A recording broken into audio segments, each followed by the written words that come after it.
I remember the smell first. Bleach, plastic, disinfectant. That cold, clinical scent of a hospital room at 3 a.m. I remember voices. Muffled. Low. Familiar. I was alive. But no one knew it. Not really. They said I was in a coma. Some kind of post-op trauma after the heart attack. Cardiac arrest. 2 minutes without a pulse. Doctors told my wife I might never wake up. And so, she started talking freely. That was her first mistake. My name is Richard. I'm 58. I own one of the oldest construction firms in the state. 3 decades of sweat, concrete, and broken bones. Built everything from scratch after my dad died with nothing but tools in the garage. 3 years ago, I married Eliza. She was younger, ambitious, smooth-talking. She said she loved how grounded I was. She liked stability. She liked power. She liked my name. Now she thought she'd inherited it. I lay in that hospital bed, tubes down my throat, eyes shut. But inside, I was screaming. And then I heard it. He's not waking up, Darren. The doctor said. He's gone, even if his body's here. Her voice. Eliza. So we don't have time. You need to get the papers printed. I can get his thumbprint. It's legal. Another voice. Male. Smug. Close. You sure he didn't sign anything already? Not for the new account. But I can make it look like he did. You'll be on the LLC by Monday. And the properties? One at a time. He won't notice. Or care. They laughed. They kissed. Right there. I couldn't move. I couldn't speak. But inside, I burned. Over the next few days, I heard it all. Bank account details. Passwords. A fake medical power of attorney. She was using my fingerprints to access everything. And Darren? He wasn't just her lover. He was a silent partner in the betrayal. She even said it herself. He trusted me. That's the saddest part. I didn't even need to lie that much. I didn't cry. I didn't panic. I remembered every word, every name, every number, and I stored it. Because when I got out of that bed, I wouldn't yell. I wouldn't confront her. I would bury them both. Quietly, legally, completely. But first I had to wake up. I opened my eyes 3 days later. Machines beeped. A nurse gasped. Eliza cried. It was a performance worthy of an Oscar. She clutched my hand like she hadn't just been plotting to rob me blind. You're awake? Oh my God, baby. Tears. Shaky hands. A kiss on the forehead. I blinked. Slow. Pretended to be groggy. Disoriented. I was neither. What I was ready. The doctor came in, stunned but composed. Mr. Walker, you've had a miraculous recovery. Don't push yourself. Your memory may be foggy. I nodded slowly, played the part. What day is it? Tuesday, Eliza whispered. You've been out for over a week. A week. A full 7 days of her moving things behind my back.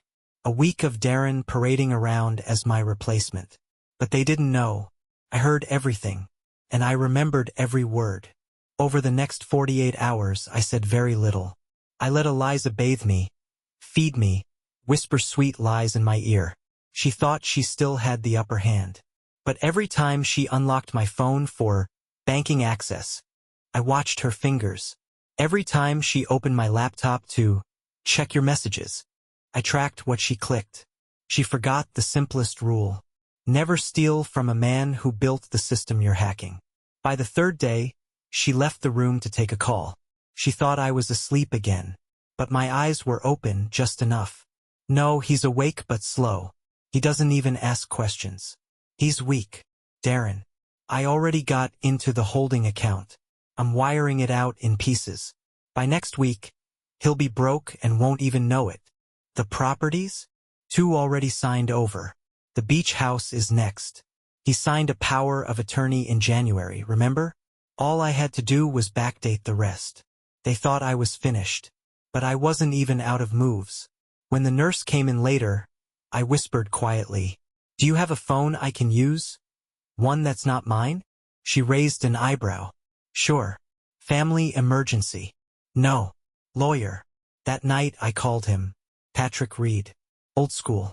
Discreet. Deadly in a courtroom. He'd handled my contracts for 20 years. Patrick, I said, I need you to listen. I can't speak for long. And then I told him everything. No emotions. Just the facts. The recordings. The forgery. The fake POA. The wire transfers. And the worst part? She doesn't know I'm awake. Good, he said. Then she won't know we're coming. I hung up and looked out the window. Eliza came back in, smiling, holding a smoothie. Look who's feeling better, she purred. Just tired, I said, letting my head fall back. She smiled wider. Don't worry, I'm taking care of everything. Yes, Eliza, you are. And soon, I'll be taking it all back. 2 days later, the doctors cleared me for discharge. Eliza played the perfect wife. She brought in fresh clothes, kissed my forehead, walked beside the wheelchair like some devoted angel. Home will help you heal faster, she said sweetly. Sure, home, where she'd been draining accounts, forging documents, and pretending to grieve. When we pulled into the driveway, I stared at my own house like a stranger. Things were different. New curtains. Her car parked in my spot. The gate code had been changed. I didn't ask. She opened the door for me, walked me inside like I was fragile. I wasn't. I was loaded with knowledge. I spent the first night pretending to nap on the couch. She left her phone on the kitchen counter, and I watched her FaceTime him from the patio. He barely moves, still confused. Doesn't even ask about the accounts. When do we push the final transfer? Darren asked. End of week. He signed everything before the heart attack. He just doesn't remember. They laughed. Again. That sound used to break me. Now it fueled me. The next morning I called Patrick. Time. Ready, he said. We've tracked 4 transfers. All under 10,000. Classic layering. And the properties? Already frozen. You'll get a call tomorrow confirming Darren is no longer listed on the LLC filings. Retroactive rollback based on forged authority. Quietly, of course. She'll find out when her card stops working. That's why I trusted Patrick. He didn't break things. He just quietly pulled the foundation out from under them. I stayed quiet at home. Let Eliza believe I was fragile, confused, slow to recover. She started taking longer trips into town. Longer nights with friends. A weekend at her sister's. She even brought me soup in a to-go cup from a restaurant 90 minutes away. Darren's city. I didn't say a word. I just opened my notebook and documented it all. Every excuse. Every date. Every lie. By the 5th day, Patrick called with a smile in his voice. Your accounts are secure. New locks are in place. And the will. Updated. The moment she files anything, she's flagged. We have the recordings backed up, too. Would hold in court. Good, I said. Now let's test her. That night, I told Eliza I was finally feeling strong enough to go over finances. She paused, smiled tightly. Of course, I've been handling them for weeks. Everything's fine. Walk me through it. She pulled out a folder. Fake numbers. Missing pages. Old documents. I asked 3 questions. She answered 2. And that third one? She stuttered. What offshore account? What are you talking about? She blinked. You said the taxes came out of the Barbados account. Her hands froze. I never said. You did. 2 nights ago. Patio. Silence. I stood slowly. I may be recovering, Eliza. But I'm not the one who's sick. She tried to speak. Don't, I said. Just, don't. Then I walked past her. Into my office. Locked the door. She stood outside for 10 minutes. Frozen. She didn't know what I'd seen. What I'd heard.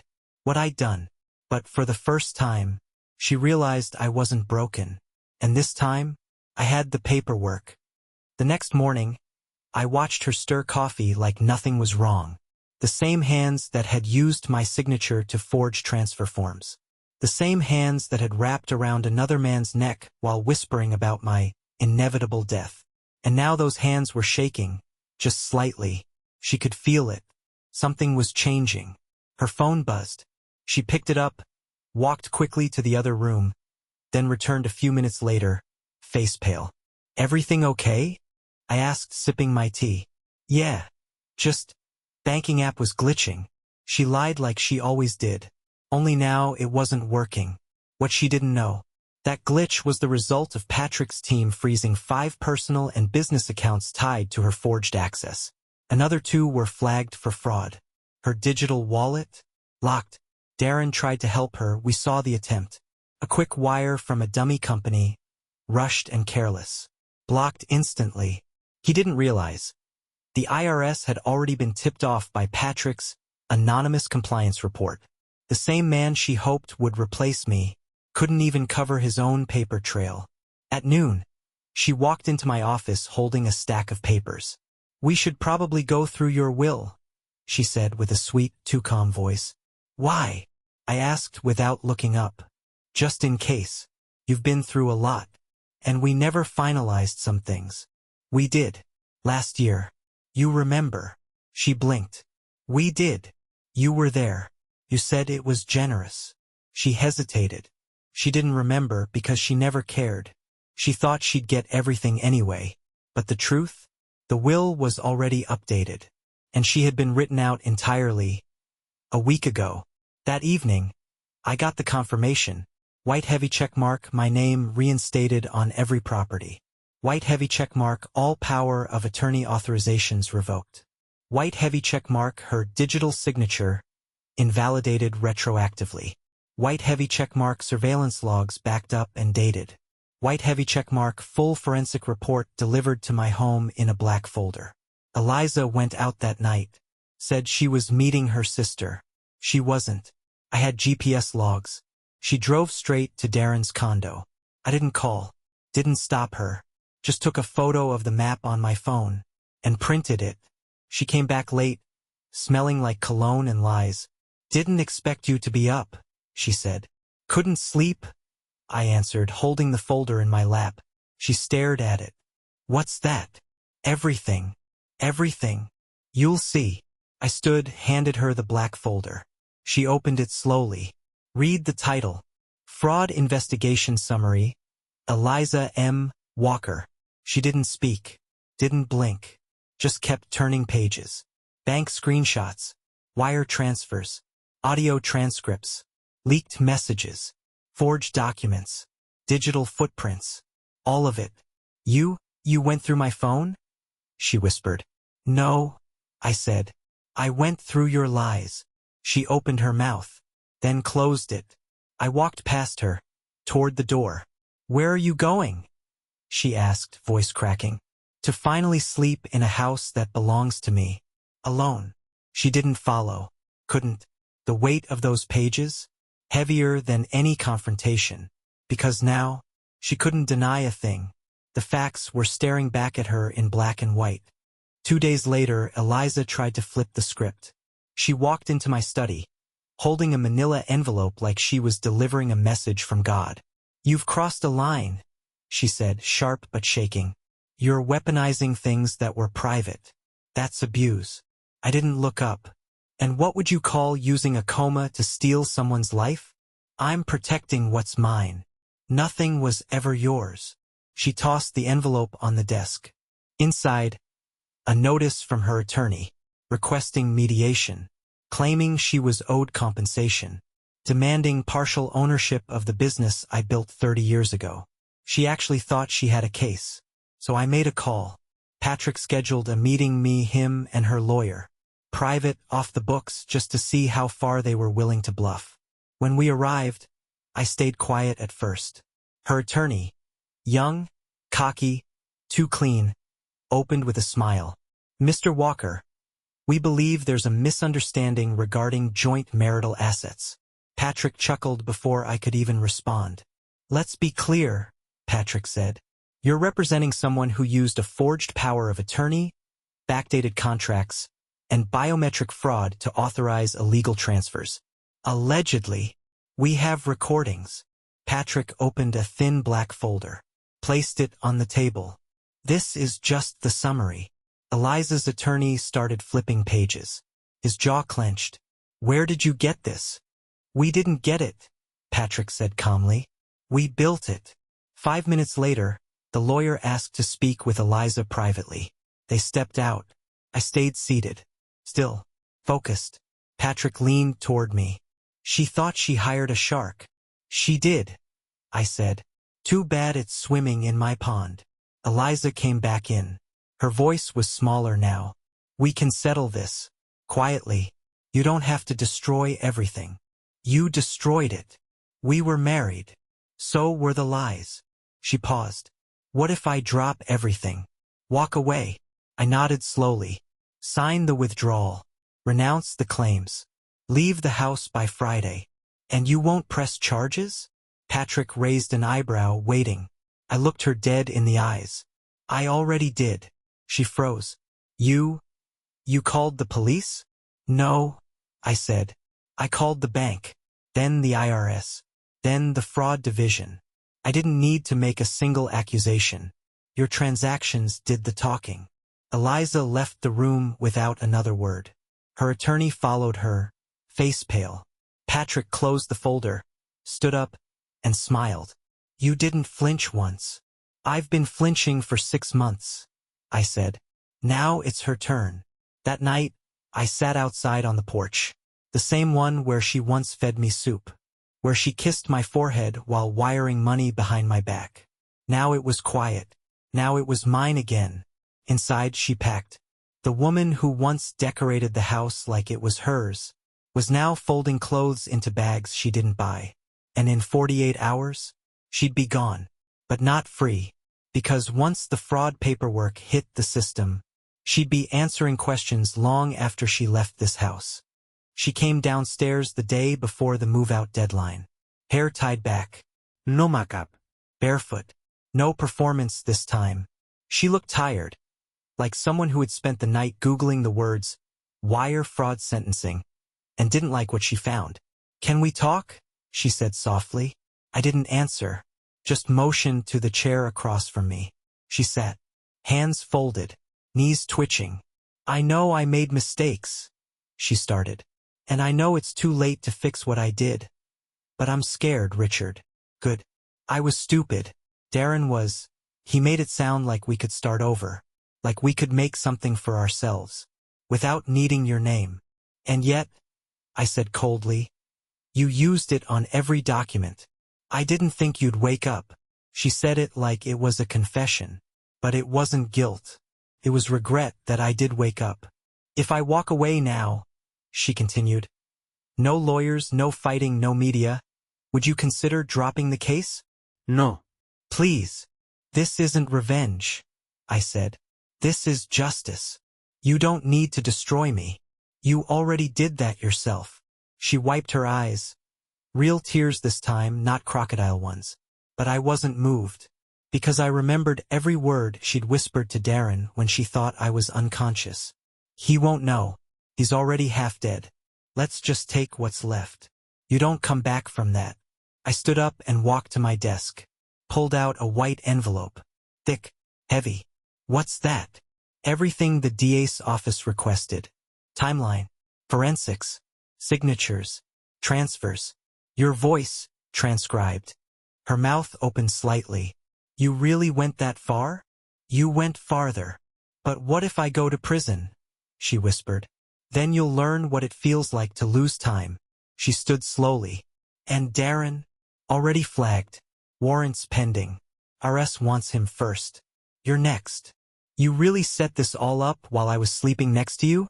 No, I said. You set it up. I just took notes. She nodded, then turned to leave. At the door, she paused. Was it ever real? Us? I looked at her, truly looked. You were the only one pretending.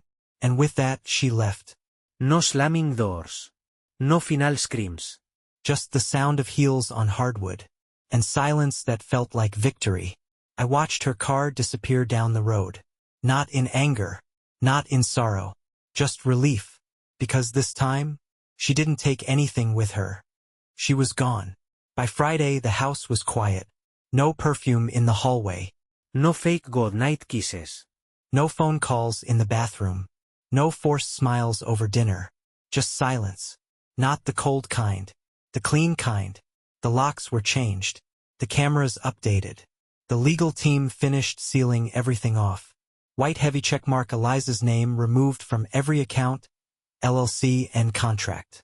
White heavy checkmark her access to properties revoked. White heavy checkmark notifications sent to all relevant agencies. Patrick called the same morning. DA has enough. Her wire fraud charges are active. Darren's been subpoenaed, and they're sniffing into the forged POA. Any arrests yet? Won't be long, but she'll feel it before then. He was right, because that night Eliza called me. A number I hadn't blocked yet. I let it ring once, and answered. I lost everything, she said. My accounts are frozen. Darren's gone. My sister won't even let me stay with her. I didn't say a word. They're saying I could face charges. Actual prison time. Still silent. You're really going to let that happen? No, I finally said. I'm not letting anything happen. You made choices. The results just arrived. She sobbed. I hung up. That was the last time I ever heard her voice. Weeks passed. Darren was indicted. Eliza was called in for questioning. And Richard Walker, the man they tried to erase while he was unconscious, was hosting new client meetings in the same office they tried to steal. The business was healthy. The name? Stronger than ever. And me? I was steady, focused, free. People in town started whispering again. Some blamed me, said I was cruel, said I should have walked away quietly. But here's what they don't understand. Kindness to a liar is just permission for more lies. I didn't destroy Eliza. I simply turned on the lights and let her truth do the work. She thought I was gone.